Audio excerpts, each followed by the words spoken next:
Dagon, de Howard Philip Lovecraft. Escribo esto bajo una fuerte tensión mental, ya que cuando llegue la noche habré dejado de existir. Sin dinero y agotada mi provisión de droga, que es lo único que me hace tolerable la vida, no puedo seguir soportando más esta tortura. Me arrojaré desde esta ventana de la bujardilla a la sórdida calle de abajo. Pese a mi esclavitud a la morfina, no me considero un débil ni un degenerado. Cuando hayan leído estas páginas atropelladamente garabateadas, quizás se hagan una idea, aunque no del todo, de por qué tengo que buscar el olvido o la muerte. Fue en una de las zonas más abiertas y menos frecuentadas del archuroso Pacífico, donde el paquebote en el que iba yo, de sobrecargo, cayó apresado por un corsario alemán.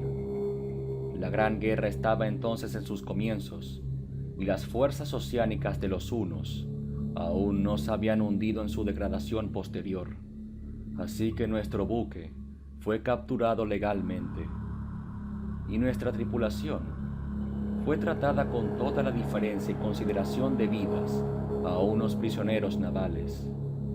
En efecto, tan liberal era la disciplina de nuestros opresores, que 5 días más tarde conseguí escaparme en un pequeño bote, con agua y provisiones para bastante tiempo. Cuando al fin me encontré libre y a la deriva, tenía muy poca idea de cuál era mi situación. Navegante poco experto, solo sabía calcular de manera muy vaga, por el sol y las estrellas, que estaba algo al sur del Ecuador.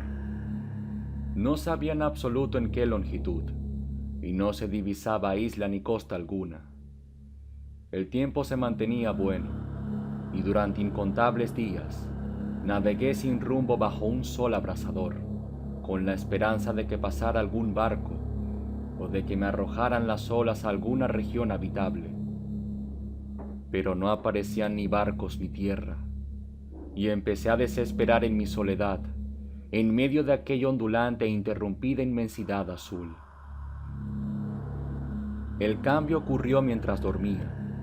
Nunca llegaré a conocer los pormenores, porque mi sueño, aunque poblado de pesadillas, fue interrumpido. Cuando desperté finalmente, descubrí que me encontraba medio succionado en una especie de lodazal viscoso y negruzco que se extendía a mi alrededor con monótonas ondulaciones hasta donde alcanzaba la vista, en el cual se había adentrado mi bote cierto trecho.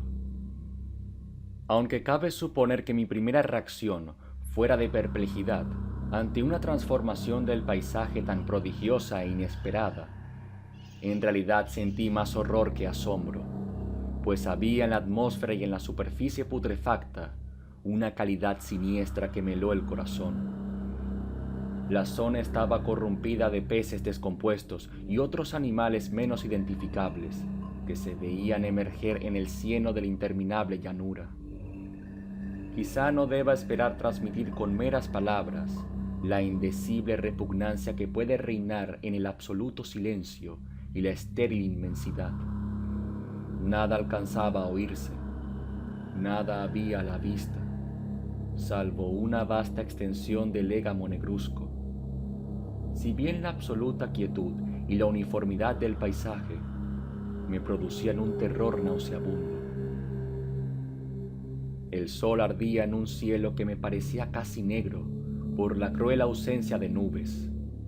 Era como si reflejase la ciénaga tenebrosa que tenía bajo mis pies.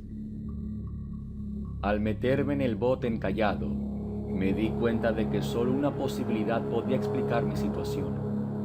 Merced a una conmoción volcánica, el fondo oceánico había emergido a la superficie, sacando a la luz regiones que durante millones de años habían estado ocultas bajo insondables profundidades de agua. Tan grande era la extensión de esta nueva tierra emergida debajo de mí, que no lograba percibir el más leve rumor de oleaje, por mucho que aguzaba el oído. Tampoco había aves marinas que se alimentaran de aquellos peces muertos. Durante varias horas estuve pensando y meditando sentado en el bote, que se apoyaba sobre un costado y proporcionaba un poco de sombra al desplazarse el sol en el cielo. A medida que el día avanzaba, el suelo iba perdiendo pegajosidad, por lo que en poco tiempo estaría bastante seco para poder recorrerlo fácilmente. Dormí poco esa noche, y al día siguiente me preparé una provisión de agua y comida, a fin de emprender la marcha en busca del desaparecido mar y de un posible rescate. A la mañana del tercer día, comprobé que el suelo estaba bastante seco para andar por él con comodidad. El hedor a pescado era insoportable, pero me tenían preocupado cosas más graves para que me molestase ese desagradable inconveniente, y me puse en marcha hacia una meta desconocida. Durante todo el día, caminé constantemente en dirección oeste, guiado por una lejana colina que descollaba por encima de las demás elevaciones del ondulado desierto. Acampé esa noche, y al día siguiente proseguí la marcha hacia la colina, aunque parecía escasamente más cerca que la primera vez que la descubrí. Al atardecer del cuarto día, llegué al pie de dicha elevación, que resultó ser mucho más alta de lo que me había parecido de lejos. Tenía un valle delante que hacía más pronunciado el relieve respecto al resto de la superficie. Demasiado cansado para emprender el ascenso, dormí a la sombra de la colina. No sé por qué, mis sueños fueron extravagantes esa noche, pero antes de que la luna menguante, fantásticamente gibosa, hubiese subido muy alto por el este de la llanura, me desperté cubierto de un sudor frío, decidido a no dormir más. Las visiones que había tenido eran excesivas para soportarlas otra vez. A la luz de la luna comprendí lo imprudente que había sido al viajar de día. Sin el sol abrasador, la marcha me habría resultado menos fatigosa. De hecho, me sentí de nuevo lo bastante fuerte como para acometer el ascenso que por la tarde no había sido capaz de emprender. Recogí mis cosas e inicié la subida a la cresta de la elevación. Ya he dicho que la interrumpida monotonía de la ondulada llanura era fuente de un vago horror para mí, pero creo que mi horror aumentó cuando llegué a lo alto del monte y vi, al otro lado, una inmensa cima o cañón, cuya oscura concavidad aún no iluminaba la luna. Me pareció que me encontraba en el borde del mundo, escrutando desde el mismo canto hacia un caos insondable de noche eterna. En mi terror se mezclaban extraños recuerdos del paraíso perdido y la espantosa ascensión de Satanás a través de remotas regiones de tinieblas. Al elevarse más la luna en el cielo, empecé a observar que las laderas del valle no eran tan completamente perpendiculares como había imaginado. La roca formaba cornisas y salientes que proporcionaban apoyos relativamente cómodos para el descenso, y a partir de unos centenares de pies, el declive se hacía más gradual. Movido por un impulso que no se me es posible analizar con precisión, bajé trabajosamente por las rocas hasta el declive más suave, sin dejar de mirar hacia las profundidades estigias donde aún no había penetrado la luz. De repente, me llamó la atención un objeto singular que había en la ladera opuesta, el cual se erguía enhiesto como un centenar de yardas de donde estaba yo. Objeto que brilló con un resplandor blanquecino al recibir de pronto los primeros rayos de la luna ascendente. No tardé en comprobar que era tan solo una piedra gigantesca, pero tuve la clara impresión de que su posición y su contorno no eran enteramente obra de la naturaleza. Un examen más detenido me llenó de sensaciones imposibles de expresar, pues pese a su enorme magnitud y su situación en un abismo abierto en el fondo del mar, cuando el mundo era joven, me di cuenta, sin posibilidad de duda, de que el extraño objeto era un monolito perfectamente tallado, cuya impotente masa había conocido el arte y quizá el culto de criaturas vivas y pensantes. Confuso y asustado, aunque no sin cierta emoción de científico o de arqueólogo, examiné mis alrededores con atención. La luna, ahora casi en su cenit, asomaba espectral y vívida por encima de los gigantescos peldaños que rodeaban el abismo y reveló un ancho curso de agua que discurría por el fondo formando meandros y perdiéndose en ambas direcciones y casi lamiéndome los pies donde me había detenido. Al otro lado del abismo, las pequeñas olas bañaban la base del clicopio monolito, en cuya superficie podía distinguir ahora inscripciones y toscos relieves. La escritura pertenecía a un sistema de jeroglíficos desconocido para mí, distinto a cuantos yo haya visto en libros, y consistente en su mayor parte en símbolos acuáticos, esquemáticos tales como peces, anguilas, pulpos, crustáceos, moluscos, ballenas y demás. Algunos de los caracteres representaban evidentemente seres marinos desconocidos para el mundo moderno, pero cuyos cuerpos en descomposición había visto yo en la llanura surgida del océano. Sin embargo, fueron los relieves los que más me fascinaron, claramente visibles al otro lado del curso de agua. A causa de sus enormes proporciones, había una serie de bajorrelieves cuyos temas habrían despertado la envidia de un doré. Creo que estos seres pretendían representar hombres, al menos cierta clase de hombres, aunque aparecían retozando como peces en las aguas de alguna gruta marina, o rindiendo homenaje a algún monumento monolítico bajo el agua también.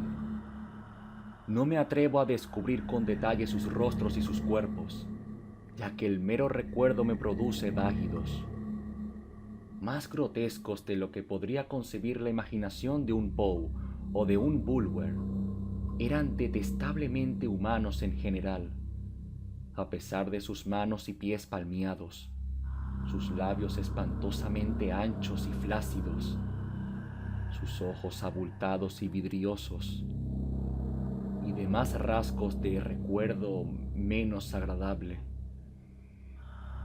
Curiosamente, parecían cincelados sin la debida proporción de los escenarios que servía de fondo, ya que uno de los seres estaba en actitud de matar una ballena de tamaño ligeramente mayor que él. Observé, como digo, sus formas grotescas y sus extrañas dimensiones. Pero un momento después, decidí que se trataba de dioses imaginarios de alguna tribu pescadora o marinera, de una tribu cuyos últimos descendientes debieron de perecer antes de que naciera el primer antepasado del hombre de Piltdown o de Neandertal. Aterrado ante esa visión inesperada y fugaz de un pasado que rebasaba la concepción del más atrevido antropólogo, me quedé pensativo, mientras la luna bañaba con misterioso resplandor el silencioso canal que tenía ante mí. Entonces, de repente, lo vi. Tras una leve agitación que delataba su ascensión a la superficie, la entidad surgió a la vista sobre las aguas oscuras. Inmenso, repugnante, aquella especie de Polifemo saltó hacia el monolito como un monstruo formidable y pesadillesco, y lo rodeó con sus brazos enormes y escamosos, al tiempo que inclinaba la cabeza y profería ciertos gritos acompasados. Creo que enloquecí entonces. No recuerdo muy bien los detalles de mi frenética subida por la ladera y el acantilado, ni de mi delirante regreso al bote varado. Creo que canté mucho y que reí incesantemente cuando no podía cantar. Tengo el vago recuerdo de una tormenta, poco después de llegar al bote. En todo caso, sé que oí el estampido de los truenos y demás ruidos que la naturaleza profiere en sus momentos de mayor irritación. Cuando salí de las sombras, estaba en un hospital de San Francisco. Me había llevado allí el capitán del barco norteamericano que había recogido mi bote en medio del océano. Hablé de muchas cosas en mis delirios, pero averigüé que nadie había hecho caso de las palabras. Los que me habían rescatado no sabían nada sobre la aparición de una zona de fondo oceánico en medio del Pacífico, y no juzgué necesario insistir en algo que sabía que no iban a creer. Un día fui a ver a un famoso etnólogo y lo divertí haciéndole extrañas preguntas sobre la antigua leyenda filistea en torno a Dagon, el dios pez. Pero enseguida me di cuenta de que era un hombre irremediablemente convencional y dejé de preguntar. Es de noche, especialmente cuando la luna se vuelve gibosa y menguante, cuando veo a ese ser. He intentado olvidarlo con la morfina, pero la droga solo me proporciona una sensación transitoria y me ha atrapado en sus garras, convirtiéndome irremisiblemente en su esclavo. Así que voy a poner fin a todo esto, ahora que he contado lo ocurrido para información o diversión desdeñosa de mis semejantes. Muchas veces me pregunto si no será una fantasmagoría, un producto de la fiebre que sufrí en el bote a causa de la insolación, cuando escapé del barco de guerra alemán. Me lo pregunto muchas veces, pero siempre se me aparece en respuesta una visión monstruosamente vívida. No puedo pensar en las profundidades del mar sin estremecerme ante las espantosas entidades que quizá, en este instante, se arrastran y se agitan en su lecho fangoso, adorando a sus antiguos ídolos de piedra y esculpiendo sus propias imágenes detestables en obeliscos submarinos de mojado granito. Pienso en el día que emerjan de las olas y se lleven entre sus garras de vapor humeantes a los endebles restos de una humanidad exhausta por la guerra, en el día en que se hunda la tierra y emerja el fondo del océano en medio del universal pandemonio. Se acerca el fin. Oigo ruido en la puerta, como si forcejeara en ella un cuerpo inmenso y resbaladizo. No me encontrará. Dios mío, esa mano. La ventana. ¡La ventana!